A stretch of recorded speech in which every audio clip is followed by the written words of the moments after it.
주간이기에 오늘 기도회는 평소보다 짧게 진행된다는 점 말씀드립니다. 제가 마무리 기도하고 함께 주기도문 하심으로 오늘 마치도록 하겠습니다. 우리 앞뒤 좌우에 계신 성도님들 향해서 이렇게 인사합시다. 하늘의 복을 누리는 성도가 됩시다. 이렇게 인사합시다. 하늘의 복을 누리는 성도가 됩시다. 아멘. 지난 설교 때는 고난주간에 관련된 본문으로 설교를 했습니다. 그리고 다시 오늘부터 에베소서 본문을 가지고 여러분들에게 말씀을 나누고자 합니다. 에베소서는 사도 바울이 에베소 교회에 쓴 편지입니다. 특히 바울은 이 편지를 쓸 당시 죄수의 신분으로 감옥에 수감되어 있었습니다. 그래서 현재 모든 권리와 자유가 박탈당했고 재판을 기다리고 있는 상황이 오늘 본문의 상황입니다. 더군다나 바울은 오늘 본문을 기점으로 사도로 사역한 지 약 30년이 지난 상황이었습니다. 그러나 30년 동안 열심히 사역했던 바울에게 상을 내려야 함에도 불구하고 오늘 제가 방금 얘기했던 것처럼 지금 감옥의 벌을 받고 있습니다. 만약 우리가 이랬다면 어떤 마음이 들 것 같습니까? 제가 만약에 지금 현재 사도 바울이 이 상황을 한다면은 정말 하나님께 불평하고 후회를 했을 것 같습니다. 하나님 너무하신 거 아닙니까? 30년 동안 이렇게 진짜 고생을 했는데 왜 나에게 이런 일을 더하여 주십니까? 상을 주시지 못할 망정 그냥 평안하게라도 살게 해주시지 왜 감옥의 형벌을 나에게 내리십니까? 이렇게 막 내 안에 있는 그런 마음들을 다 쏟아냈을 것 같습니다. 그런데 그렇게 불만스러운 상황에서도 사도 바울은 어떻게 하고 있습니까? 3절을 보시면 찬송하리로다 라고 오늘 본문을 시작합니다. 히브리어로 이 찬송하리로다는 베라카라고 합니다. 이 베라카라는 단어는 주로 시편 말씀에서 자주 사용되는 단어인데 예배드리는 백성들이 큰 소리로 하나님께 찬양을 시작할 때 베레카 하면서 찬양을 시작합니다. 즉 하나님은 찬송받기에 합당한 분이십니다. 이게 바로 베레카입니다. 사도 바울은 이 단어를 사용하면서 지금 아주 크게 하나님을 찬양하고 있는 것입니다. 더 나아가서 한글 성경에는 지금 여러 문장으로 지금 오늘 본문이 이렇게 나누어져 있지만 헬라어 성경으로 본다면은 202가지의 단어로 쭉 이어서 한 문장으로 쓴 이 말씀이 바로 오늘 본문입니다. 그만큼 바울이 너무나 기뻐서 쉴 틈 없이 하나님을 향한 찬양과 감격이 넘쳐가지고 이 편지를 끊을 수 없는 것입니다. 그래서 202가지의 단어를 썼음에도 불구하고 계속해 쓰다가 마침표를 딱 찍은 것입니다. 지금 감옥에 있는 상황에서 바울이 이렇게 하나님께 찬양할 수 있는 이유가 무엇입니까? 온 마음과 정성을 다해서 자신의 열과 성을 다해서 찬양할 수 있는 이유가 무엇입니까? 그것은 바로 오늘 보면 3절에 나왔듯이 하늘의 모든 신령한 복을 받았기 때문입니다. 우리 3절 말씀을 같이 읽었으면 좋겠습니다. 3절입니다. 시작. 찬송하리로다 하나님 곧 우리 주 예수 그리스도의 아버지께서 그리스도 안에서 하늘에 속한 모든 신령한 복을 우리에게 주시되 아멘. 사도 바울이 그 극한 상황에서 찬양할 수 있는 이유는 하나님으로부터 자신이 하늘의 신령한 모든 복을 받았다라고 지금 이야기하고 있는 것입니다. 바울은 자신이 성도로서 받은 이 복이 너무나 커서 지금 감옥에 갇혀 있는 자신이 보이지 않습니다. 그 복이 얼마나 감격스럽기에, 그 복이 얼마나 크기에 지금 사도 바울은 하나님 앞에 찬양으로 오늘 말씀을 시작하고 있습니다. 그렇다면 이 신령한 복이 무엇이기에 사도 바울은 지금 현 상황을 보지 않고 하나님께 찬양을 하고 있습니까? 그렇다면 우리 그리고 더 나아가서 오늘 성도들이 우리의 상황 어떤 상황 가운데서도 하나님께 찬양할 수 있는 이유가 무엇입니까? 오늘 본문을 통해서 하나님의 신령한 복을 깨닫는 시간이 되길 바랍니다. 그리고 그 신령한 복을 오늘만 누리는 것이 아니라 주님 오시는 그날까지 우리가 그 복을 누리며 살아가며 찬양하는 성도들 되시길 주님의 이름으로 축복합니다. 오늘 말씀은 첫 번째입니다. 첫 번째로 하나님이 주신 신령한 복은 바로 하나님의 자녀가 된 것입니다. 우리 한번 따라했으면 좋겠습니다. 하나님의 자녀가 된 것입니다. 오늘 본문 4절에서 5절 말씀을 우리 같이 읽었으면 좋겠습니다. 4절에서 5절입니다. 시작. 곧 창세전에 그리스도 안에서 우리를 택하사 우리로 사랑 안에서 그 앞에 거룩하고 흠이 없게 하시려고 그 기쁘신 뜻대로 우리를 예정하사 예수 그리스도로 말미암아 자기의 아들들이 되게 하셨으니 아멘. 사도 바울은 하나님의 주신 복 중 가장 먼저 언급한 복이 내가 하나님의 자녀가 되었습니다 이거였습니다. 4절을 보시면 하나님은 우리를 자녀 삼기 위해서 창세전부터 계속해서 이 복을 준비해 와셨다고 말씀하고 있습니다. 그렇다는 것은 지금 당장 우리가 하나님의 자녀로 살아가고 있지만 이 복은 이미 예전부터, 창세전부터 성도들에게 주시려고 하나님이 예비하신 복임을 우리는 알 수가 있습니다. 그런데 왜 우리가 하나님의 자녀가 된 것이 어떠한 상황 가운데서 찬양할 수 있는 이유가 됩니까? 이 복이 얼마나 크기에 우리가 지금 현재 사도 바울은 감옥에서도 하나님을 찬송합니다 라고 고백할 수 있는 것입니까? 그것은 우리가 하나님의 자녀가 된 동시에 우리의 삶이 완전히 바뀌었기 때문입니다. 5절을 보시면 자기의 아들들이 되게 하셨으니 라고 이렇게 나와 있습니다. 그런데 이 부분을 헬라어 원어로 좀 더 정확하게 번역해서 읽으면은 자기의 아들로 입양하셨으니, 입양이라는 단어가 등장을 합니다. 여러분, 입양이 무엇입니까? 입양은 혈연적으로 아무 관련 없는 아이를 자신의 자녀로 삼는 것을 의미합니다. 그렇다는 것은 하나님이 원래 우리와 아무 관련 없는 그런 분이셨지만 그런 관련 없는 상황 속에서도 우리를 하나님의 자녀로 입양하셨고 선택하셨다는 뜻입니다. 본래 우리는 하나님의 자녀가 아니었습니다. 마귀에게 속한 사람이었습니다. 그래서 멸망의 자녀였고 진노의 자식이었습니다. 이것이 우리의 인생이었습니다. 그런데 사도 바울은 이러한 우리들을 하나님께서 입양하셨다고 말하고 있습니다. 그 결과 입양된 우리에게 어떠한 일들이 벌어집니까? 이전과 완전히 다른 새로운 삶이 열리게 되었습니다. 마귀에게 속하였던 자들이 이제는 거룩하신 하나님을 아버지를 모시고 그의 자녀가 되었습니다. 더 나아가서 자녀가 된 우리는 아버지께서 누리고 있는 그 모든 것들을 전부 다 이 땅에서 누릴 수 있는 존재가 된 것입니다. 아버지의 영광, 아버지의 존귀, 아버지의 은혜, 아버지의 축복, 아버지의 사랑, 그 모든 것을 우리는 지금 이제 이 땅 가운데 살아가면서 누릴 수 있는 존재가 되었다는 것을 오늘 본문은 이야기하고 있습니다. 그래서 사도 바울은 고린도후서 5장 17절을 통해서 이렇게 고백합니다. 그런즉 누구든지 그리스도 안에 있으면 새로운 피조물이라, 이전 것은 지나갔으니 보라 새 것이 되었도다. 사랑하는 성도 여러분, 하나님의 자녀가 된 것이 왜 큰 복입니까? 그냥 나는 하나님의 자녀입니다, 하나님의 자녀입니다 이렇게 많이들 고백하고 있지 않습니까? 근데 왜 그 자녀가 된 것이 여러분들에게 큰 복입니까? 그것은 자녀가 된 우리에게 하나님께서 새로운 인생을 열어주셨기 때문입니다.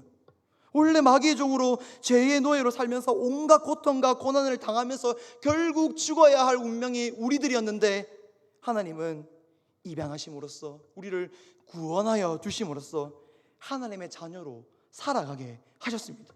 죽음이 아니라 영생의 삶을 누릴 수 있게 되었고, 죄가 아니라 이제 하나님의 영광을 이 땅 가운데서 나타낼 수 있는 존귀한 자녀가 되었다는 것입니다. 더 나아가서 이 땅에 나만 그 복을 누리는 자가 아니라 교회를 통하여, 나의 삶을 통하여 그 하나님 은혜와 축복을 공유하고 흘려보내는 축복의 통로로 살아갈 수 있게 되었습니다. 하나님의 자녀가 되었다는 것은 무슨 의미입니까? 우리의 정체성이, 우리의 삶이 완전히 바뀌었다는 그런 의미입니다. 사도 바울은 이 은혜에 감사한 것입니다. 비록 자신이 감옥에 있지만 여전히 하나님 아들인 자신을 확인하면서 그 아들로 살아가고 있는 자신, 살아가게 하신 그 하나님의 은혜에 감사한 것입니다. 그렇다면 우리는 어떻습니까? 입술로는 하나님의 자녀입니다, 계속해서 아들입니다, 딸입니다, 계속해서 이야기하고 있는데 여러분들 사도 바울의 이 고백과 여러분들의 삶을 비교하면 어떻습니까? 하나님의 자녀가 된 것에 깊이 감사하고 계십니까? 아니면은 이 자녀가 된 것이 당연하다, 당연히 내가 자녀 돼야 되는 거 아니야, 이렇게 무감각하게 살아가고 있지는 않습니까? 오늘 말씀을 통해 결코 하나님의 자녀가 될 수 없는 나를 입양하신 그 하나님의 은혜를 생각하고 묵상하는 시간이 되길 간절히 바랍니다. 그런 나 자신을 깨닫고 나를 받아주신 하나님께 깊이 감사하시면서 그 십자가의 은혜를 날마다 회복하고 날마다 고백하며 찬양하는 성도들 되시길 주님의 이름으로 축복합니다. 두 번째로 주신 하나님의 복은 무엇입니까? 바로 죄로부터의 해방입니다. 우리 본문 7절 말씀을 같이 읽었으면 좋겠습니다. 7절입니다. 시작. 우리는 그리스도 안에서 그의 은혜의 풍성함을 따라 그의 피로 말미암아 속량 곧 죄 사함을 받았느니라. 아멘. 예수 그리스도를 믿음을 통해 모든 성도들은 죄로부터 구원을 받았습니다. 믿으십니까? 이것은 당연한 사실입니다. 그리고 당연한 진리입니다. 그런데 너무나 잘 알고 있고 당연한 진리라서 그런지 우리는 가끔씩 이런 생각을 합니다. 그냥 믿기만 하면 죄가 사라지구나, 죄가 없어지구나. 맞습니다. 그러나 제가 여기서 말씀드리고 싶은 것은 죄에는 분명히 대가가 필요하다는 겁니다. 그냥 우리가 믿었다고 해서 죄가 없어지는 것이 아니라 오늘 본문 이 7절 말씀 보면은 속량이라는 단어가 나옵니다. 이 속량이라는 단어의 원래 뜻은 대가를 지불하다라는 뜻입니다.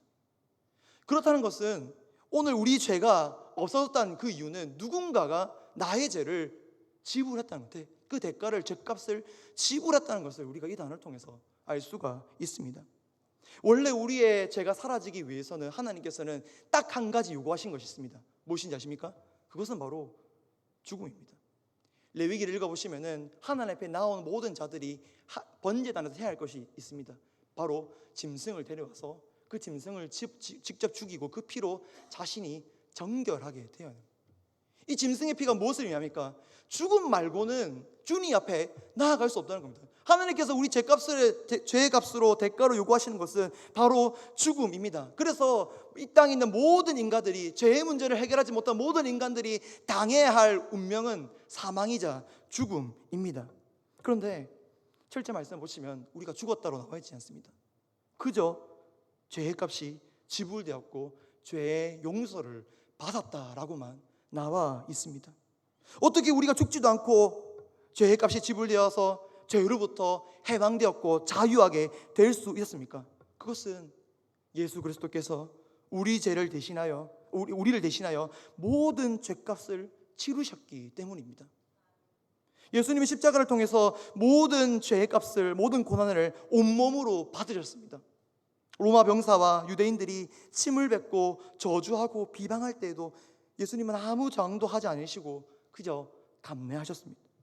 또한 가시 면류관이 자신의 머리에 박혔을 때도, 채찍으로 자신의 살점이 뜯겨져 나갔을 때에도 끝까지 인내하셨습니다. 심지어는 손과 발에 몫이 박히고 옆구리에 창이 찔렸음에도 불구하고 예수님은 절대로 이 십자가의 길을 포기하지 않으셨습니다. 그런데 왜 예수님이 포기하지 않으신 겁니까? 그런 능력이 없어서 포기하지 않으신 겁니까? 아닙니다. 예수님은 모든 하나님의 권세를 받으신 예수님의 모든 것을 하실 수 있는 분입니다. 십자가를 거절할 수 있으면 거절하려면 거절할 수 있었고 피하려면 피할 수 있었던 분이 바로 예수님이셨습니다. 그런데 왜 예수님은, 그 거룩하신 주님은 십자가를 포기하지 아니하시고 끝까지 달리셨습니까? 왜냐하면 단 하나의 죄값도 허용하지 아니하시고 우리를 위해 죽기 위해서입니다. 모든 죄값을 다 자신의 몸으로 감내하고 치루시기 위해서 예수님은 그 십자가를 결코 포기하지 아니하신 것입니다. 그래서 예수님이 십자가에 달리시고 나서 죽기 전에 뭘 하셨습니까? 다 이루었다. 다 이루었다. 예수님께서 뭘 다 이루셨습니까? 그 고난을 통해서, 그 아픔을 통해서 무엇을 다 이루신 겁니까? 바로 우리의 죄값을 다 이루셨다 이 말입니다. 우리의 죄값을 다 속량하셨다 이 말입니다. 우리의 죄값을 다 받아냈다 이 말입니다. 그리고 숨을 죽이시고 돌아가셨습니다. 바로 이것이 우리의 죄값을 완벽하게 치루었다는 그 십자가의 은혜입니다. 사랑하는 성도 여러분, 우리가 죄의 문제를 해결하고 다시 구원받은 존재로 살아갈 수 있는 이유가 무엇입니까? 우리의 잘남 때문입니까? 우리가 잘 살기 때문입니까? 성경은 다른 걸 얘기하지 않습니다. 오직 예수 그리스도께서 그 피를 통해서, 그 거룩하고 흠없는 피를 통해서 우리의 죄가 완벽하게 씻어지고 죄의 값을 치렀다라고 이야기하고 있습니다. 그래서 사도 베드로는 그 흩어져 있는 그 유대인들을 향해서, 성도들을 향해서 이렇게 말합니다. 베드로전서 1장 18절에서 19절입니다. 너희가 알거니와 너희 조상이 물려준 헛된 행실에서 대속함을 받은 것은 은이나 금같이 없어질 것으로 된 것이 아니요 오직 흠없고 점없는 어린 양 같은 그리스도의 보배로운 피로 된 것이니라. 아멘. 우리의 죄는 우리가 죽어야 마땅할 그 죄의 값은 오직 보배로운 주님의 그 그리스도의 어린 양의 피로 말미암아 된 것임을 믿으시길 바랍니다. 우리가 지금의 죄에서 벗어나서 자유와 그 생명을 누릴 수 있는 이유는 주님이 우리의 모든 죄값을 대속하셨기 때문입니다. 사랑하는 성도 여러분, 이번 한 주를 살아가면서 나 같은 죄인 살리신 이 은혜를 감사하며 살아가시길 바랍니다. 사도 바울은 감옥에서 어떻게 그 척박한 그 상황에서 사도 바울이 어떻게 찬양할 수 있었겠습니까? 눈으로 보이는 것 중에서는 감사할 수 있는 그 제목도 발견하기 힘들었을 것입니다. 그러나 눈에 아무것도 보이지 않아도 가진 것이 없어도 찬양할 수 있었던 이유는 자기 마음속에 그 십자가 은혜가 충만히 넘쳤기 때문에, 고백하지 않고서는 버틸 수 없었기 때문에 편지로 입술로 하나님을 찬양하게 된 것입니다. 우리가 어떻게 찬양할 수 있습니까? 우리 지금 이 시대 이 상황 보면은 찬양할 수 없는 세상입니다. 점점 타락해져 가고 있지 않습니까? 점점 말씀으로부터 멀어져 가고 있는 이 세상 아닙니까? 그런데 우리가 그 세상 가운데 살아가면서 찬양할 수 있는 이유는 딱 한 가지입니다. 주님의 십자가의 보혈이, 주님의 그 십자가의 은혜가 충만히 넘치는 자에게는 그 입술 가운데 찬양이 있는 줄 믿으시길 바랍니다. 하나님 영광 돌릴 수 있는 줄 믿으시길 바랍니다. 그래서 혹시 이 시간 찬양을 잃어버린 성도들 있습니까? 그렇다면 주님의 십자가의 보혈을 깊이 한번 묵상해 보시기 바랍니다. 고난주간이 끝났다고, 부활절이 끝났다고 그 십자가의 은혜가 끊어지는 거 아니지 않습니까? 여전히 우리도 오늘 이 시간 살아갈 수 있는 이유는 십자가의 은혜가 우리 마음 가운데, 우리 삶 가운데 있기 때문임을 믿으시기 바랍니다. 그 은혜로 돌아갈 때에, 그 은혜를 깊이 묵상할 때에 다시 내 입술에서 찬양이 나올 것입니다. 다시 내 입술 가운데서 찬양이 없고 불평불만이 가능했던 그 입술 가운데서 하나님을 찬양합니다. 주님을 찬양합니다. 그런 영광된 삶을 살아갈 수 있는 줄 믿습니다. 우리가 십자가의 은혜를 돌아가면서 찬양을 다시 회복하는 성도들 되시길 주님의 이름으로 축복합니다. 마지막으로 주신 복이 무엇입니까? 바로 하나님의 뜻을 알려주신 것입니다. 우리 8절에서 9절 말씀을 같이 읽었으면 좋겠습니다. 8절에서 9절입니다. 시작. 이는 그가 모든 지혜와 총명을 우리에게 넘치게 하사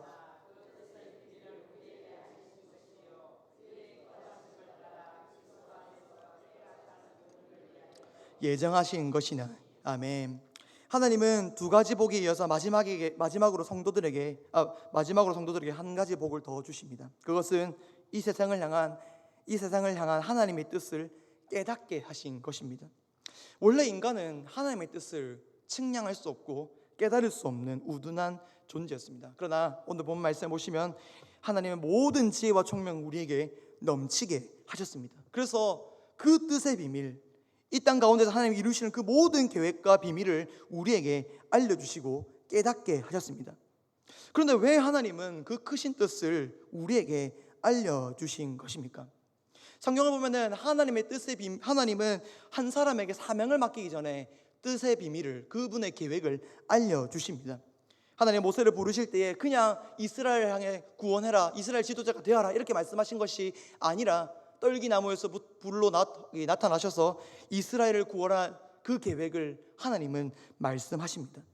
또 에스겔에게 나타나셔서 에스겔아 선지자가 되어라 이렇게 그냥 바로 말씀하신 것이 아니라 천사 그룹을 보여주심으로써 이스라엘로부터 하나님의 영광이 이스라엘로부터 떠나는 것을 보여주시고, 왜 네가 선지자가 되어야 되는지, 왜 네가 이 사명을 감당해야 되는지 하나님께서는 먼저 보여주십니다. 마찬가지로 하나님은 우리에게 그 뜻의 비밀을 보여주시려는 이유가 무엇입니까? 모세처럼, 에스겔처럼, 성경의 인물들처럼 하나님의 사명을 맡기려는 그런 의도가 있는 것입니다. 그렇다면 하나님이 우리에게 깨닫게 해주려는 그 비밀이 무엇입니까? 오늘 보면 10절 말씀을 우리 한 번 더 같이 읽겠습니다. 우리 10절입니다. 시작. 하늘에 있는 것이나 땅에 있는 것이 다 그리스도 안에서 통일되게 하려 하심이라. 아멘. 여기 10절에서 통일되다는 말을 조금 더 정확히 번역하면 한 곳으로 모으다라는 뜻입니다. 다시 말하면 하나님은 온 천지 만물을 예수 그리스도 안으로 모으시려는 계획을 가지고 계신 것입니다. 왜 모으려 하십니까? 바로 죄로 인해 파괴되었던 이 땅의 질서를 처음 상태로 회복시키기 위해서입니다. 하나님은 죄로 파괴된 온 만물을 다시 창조하신 그 상태로 돌려놓기를 원하셨습니다. 하나님이 천지 만물을 창조하셨을 때 첫째 날, 둘째 날, 여섯째 날까지 다 창조하시면서 뭐라고 말씀하셨습니까? 심히 좋았더라. 그 좋았던 상태로, 가장 좋았고 가장 선한 상태로 하나님은 돌려놓기를 원하셨습니다. 근데 죄로 인해서 그 모든 것들이 파괴되자 하나님은 다시 한 번 더 계획을 세우시고 예수 그리스도 안에서 그 죄의 문제를 해결하시고 모든 만물들을 창조하셨던 그 당시의 상황으로 만드시려고 하고 있는 것입니다. 그런데 그 계획을 지금 누구한테 지금 말해주고 있는 것입니까? 바로 다름 아닌 우리 성도들에게 하나님은 알려주고 계시다는 겁니다. 왜 우리 성도들에게 알려주십니까? 바로 이 회복의 사역을 우리 성도들을 통해서 이루시려고 작정하셨기 때문입니다. 하나님은 성도와 교회를 통해서 온 땅에 예수 그리스도로 가득 채워지기를 원하십니다. 그리고 이 땅 가운데 예수 그리스도로 가득 채워져서 하나님이 창조하셨던 그 당시의 상황, 모든 것이 선했고 모든 것이 좋았더라, 그 모습으로 회복되길 원하셨습니다. 누굴 통해서요? 바로 여기 있는 우리 성도들을 통해서, 또 나아가서 성도들의 모인 교회를 통해서 하나님은 이 땅을 회복하고자 하십니다. 사랑하는 성도 여러분, 놀라운 것은 이 말씀이 사도 바울의 당시에만 적용했던 말씀이 아니라 오늘 우리 하늘생 교회에게도 주신 말씀인 줄 믿습니다.